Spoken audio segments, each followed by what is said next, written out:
There are a lot of biological assays that we perform on nucleic acids, and as scientists, we have a certain visual shorthand that we use when we describe them. To diagram out an assay, we'll usually draw something like, for example, this: a single-stranded circular DNA template and a primer that anneals to it, and then, if you add your DNA polymerase and other required reagents, your primer gets extended. This is a great simplified conceptual representation of this assay, but what would we actually start with in our test tube if we did this assay in a lab? Would we really have one single-stranded DNA circle and one primer?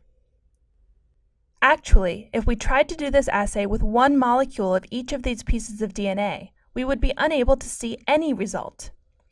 Even if they managed to find each other in the solution and carry out the reaction, when we performed gel electrophoresis and visualized that gel, we wouldn't be able to see anything because the signal from that one molecule would be too low.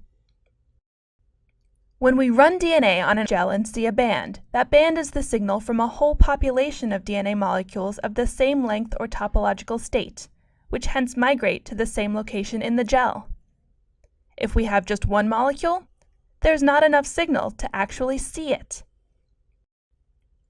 Instead, what we would have in our test tube is a large population of molecules. In an average assay, we would actually be adding trillions of copies of the primer and trillions of copies of the template. Statistically speaking, not every single one of these primers will find a template, and even for the primer-template junctions that do form, not every single one will find a DNA polymerase. But there are so many molecules floating around in your test tube that there will still be a lot of cases where you do carry out your desired reaction. And there are enough of these product molecules that when you perform gel electrophoresis and visualization, you'll be able to see your signal. This is also why you will often still see unextended primers that have migrated to the bottom of your gel towards the positive cathode, even after we've given the reaction lots of time to run. You are starting with so many primers that some of them will just remain primers.